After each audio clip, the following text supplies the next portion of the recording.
Hey guys, welcome to the Liberal Hive Mind, a channel solely focused on exposing the abundant hypocrisy of the left. Now, if you needed any more proof that democracy these days is essentially dead, well then all you need to do is quickly tune in to the White House Correspondents' Dinner. These events are just pathetic. Outside of the cringe, elitist nature, like useless, irrelevant celebrities attending for literally no reason, like Chrissy Teigen, who from my understanding was cancelled, but here she is attending the event with her 3 slaves holding her dress. I mean, the horror. Could you imagine if that dress got dusty? But outside of these cringe elitist liberals rubbing elbows, it's an event that really highlights the deep corruption between Hollywood, the mainstream media, and the Democrat Party. Here's why the system simply isn't fair. It's deeply broken, deeply corrupt. Let me show you a prime example from just the other night. We got some stuff to get into, so let's roll the tape. Alright folks, so a little warning ahead. What I'm about to show you might make you a little bit sick to your stomach. Here's why Democrats never have to face any accountability. Aldo Beckman Award for Overall Excellence in White House Coverage is named for a former association president, the late Chicago Tribune correspondent Aldo Beckman. This year, the award goes to Matt Viser of the Washington Post. The judges said Matt Viser stood out among his competitors for work that went beyond the humdrum of covering the managed events of the presidency and the White House. Viser captured the spirit of Joe Biden, particularly with stories about the president's brother and how his Catholic faith influenced his strategic vision of the office. The WHCA is pleased to give the Aldo Beckman Award to Matt Viser.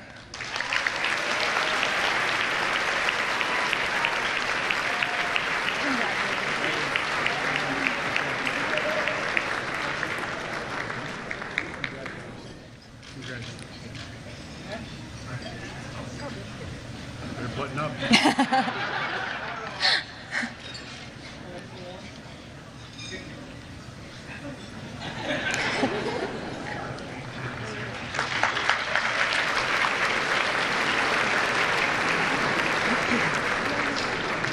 How to get a journalism award working in Washington. Simply do the left's bidding and you're on your way to being an award-winning journalist. Let's add some context. Who is this individual? A man by the name of Matt Viser, who's a White House reporter at the Washington Times. He apparently has done such outstanding work. Let's take a look at some of his classics. Joe Biden in peak form, outside a pub in Dundalk, Ireland. When you're here, you wonder why anyone would want to leave, he told the crowd outside. President Biden says that Jill didn't want him to come with her to the Super Bowl, so he's going to be watching from home, apparently eating guacamole, as well as chocolate chip ice cream afterward. What's your message to the GOP prepared to block a January 6th commission? Biden, eat some chocolate chip ice cream. I can't imagine anyone voting against the establishment of a commission on the greatest assault since the Civil War on the Capitol, but at any rate, I came for ice cream. He stopped for ice cream. He attended a wake. He went to 2 swing states. He talked about far more than the coup that for so long has dominated his presidency in American life. My debrief on how Biden's week was oddly ...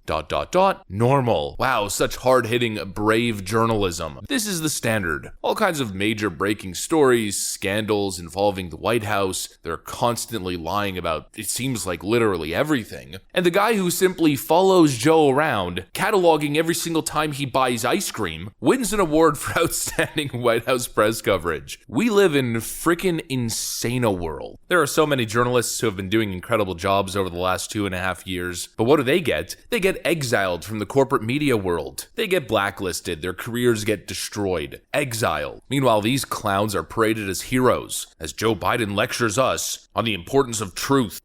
The truth matters. As I said last year at this dinner, a poison is running through our democracy and parts of the extreme press. Truth buried by lies, and lies living on as truth. Lies told for profit and power. Lies of conspiracy and malice, repeated over and over again, designed to generate a cycle of anger, hate, and even violence. Meanwhile, people who tell the truth essentially have their lives and reputations destroyed. I mean, if you really think about it, how can there even be a journalism award in coverage of the Biden administration if there hasn't really been any journalism or coverage happening in the first place? I mean, at that same event, they all but admitted it. Here's a reporter admitting that Biden essentially doesn't take questions. Every president privately and sometimes publicly bridles at his news coverage. And yet they invite us in and take our questions. Though, sir, maybe not as many as we would like.